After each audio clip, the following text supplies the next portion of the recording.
प्रीति जी दिल्ली से। राधे राधे महाराज जी। गुरुदेव भगवान, मेरा प्रश्न है कि जन्मों जन्मों के पाप इस मनुष्य जन्म में कैसे खत्म होंगे? जैसे रुई का पहाड़ लगाओ, एक दिया सलाई लगा दो, पूरा भस्म हो जाएगा? नहीं हो जाएगा। तो ऐसे ही ये दिया सलाई केवल भगवान के पास है, हमारे पास नहीं है, आपके पास नहीं है। भगवान ने कहा सर्वधर्मान परित्यज्य मामेकम शरणम ब्रज अहम त्वाम सर्व पापेभ्यो मोक्षयिष्यामि मा शुचः। तू सब धर्म कर्म को मेरे समर्पित करके मेरी शरण में हो जा, मैं तेरे सारे पाप नष्ट कर दूंगा। मैं तेरे सारे पाप नष्ट, भगवान सारे पाप नष्ट कर देंगे। तो हमें भगवान का नाम जप करना चाहिए, भगवान का नाम कीर्तन करना चाहिए, भगवान की लीला कथा सुननी चाहिए, भगवान के भक्तों का संग करना चाहिए, सब में भगवान की भावना करके सेवा करनी चाहिए। हमारे सारे पाप भगवान नष्ट कर देंगे। कभी गृहस्थ जीवन में रह के कभी कभी कुछ ना कुछ मुश्किलें आती है, मतलब ध्यान ऐसे भटक जाती है। नहीं, मुश्किल ध्यान भटकता तो सबका है और मुश्किलें सबके आती हैं, आपकी ही बात नहीं है। हर मुश्किल से लड़ने के लिए हमें मनुष्य जन्म मिला है, भागने के लिए नहीं। सबके पास मुश्किलें हैं, चाहे बाबा जी हो, चाहे गृहस्थ हो, चाहे जवान हो, चाहे बूढ़ा हो, चाहे स्त्री हो, चाहे पुरुष हो। कोई ऐसा नहीं जिसके जीवन में मुश्किलें न हो। क्यों भाई, तुम मुश्किल रहित हो क्या? हम भी मुश्किल में है, तुम भी मुश्किल में हो, लेकिन हम मुस्कुराते हैं, तुम चिंता में हो। मुस्कुराहट बनी रहे मुश्किलों में, इसीलिए मनुष्य शरीर मिला है। और वो तभी हो सकता है जब भगवान से जुड़े हो। अगर भगवान से नहीं जुड़े तो आप मुस्कुरा नहीं सकते, पक्का समझो। भारी से भारी विपत्ति और दुख में भी जो मुस्कुरा के कदम बढ़ावे वही तो मनुष्य है। जब भगवान को विपत्ति मिली तो हम इंसान को क्यों नहीं मिल सकती?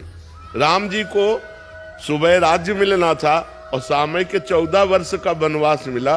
थोड़ा विचार करो कि अगर हमारे पास ऐसी विपत्ति हो तो जीना मुश्किल हो जाए। सुबह चक्रवर्ती राजा बनना है और शाम के नंगे पैर वनवासी वेश 14 वर्ष किसी ग्राम में नहीं जाना। 14 वर्ष तक वनवास, कंदमूल फल पे जीना, कभी रोटी दाल नहीं खाना। तापस वेश विशेष उदासी 14 वर्ष राम वनवास। कितना बड़ा कष्ट भगवान को झेलना पड़ा। फिर हम इस मृत्यु लोक में जन्म लेकर मनुष्य होकर, ऐसी समस्याएं तुम्हारे पास है नहीं। बहुत छोटी छोटी समस्याएं आती हैं, उन समस्याओं का समाधान हम विवेक के द्वारा कर सकते हैं, हम भजन के द्वारा कर सकते हैं। हर समस्या का समाधान भगवान है।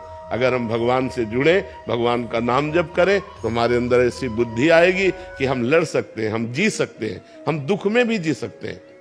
तो यही कला आप भी सीख सकते हो। खूब नाम जप करो, भगवान से चित्त को जोड़ो। मरना तो है ही यार, एक दिन तो मरना ही है सबको। रो रो के क्या मरना है यार, आनंद पूर्वक। आज हमें दुख है तो मुस्कुरा के जीते, कल सुख आ जाएगा, अपने आप आ जाएगा। जैसे दिन है वैसे ही रात आई दुख, दिन आया सुख, ये एक क्रम चलता रहता है। दुख सदैव कोई दुखी नहीं रहता और सदैव कोई सुखी नहीं रहता। सब दिन होत ना एक समान, दिन बदलते रहते हैं। तो हमें चाहिए मुश्किलों में हम कमर कस ले कि अब मुश्किल आई है, अब मुझे भगवान का सहयोग लेकर इसे जीतना है, इससे हारना नहीं है। मनुष्य शरीर मिला है गलतियों को सुधारने के लिए और मुश्किलों को संभालने के लिए। हमारी जो मुश्किलें आए उनको हम विवेक के द्वारा संभालें, उनसे लड़ें, उस संघर्ष करें और संघर्ष में हम विजयी होंगे। क्योंकि भगवान का हम भजन करते हैं और भगवान का भजन नहीं करते तब तो डूब जाओगे, फिर तो मुश्किलें चाट जाएंगी। अगर भगवान का भरोसा है और भगवान का भजन है तो बड़ी से बड़ी मुसीबत से भी निकल जाओगे, पक्की बात समझो। अध्यात्म शक्ति देता है। हाँ, आज अगर हम आपके सामने बोल रहे हैं, हंस रहे हैं और जी पा रहे हैं तो सच्ची मानो, शपथ पूर्वक कहते, कसम पूर्वक कहते हैं कि केवल हम प्रभु की शरण में तो हम जी पा रहे, नहीं जी नहीं पा सकते थे। और अब मस्त रहते हैं क्योंकि प्रभु की शरण में मरना तो एक दिन है ही यार, है? बिल्कुल मस्त रहना चाहिए। मनुष्य जीवन मस्ती के लिए मिला है। वो मस्ती तभी रहेगी जब भगवान से जुड़ोगे। अगर भगवान से नहीं जुड़े तो मस्त नहीं रह सकते।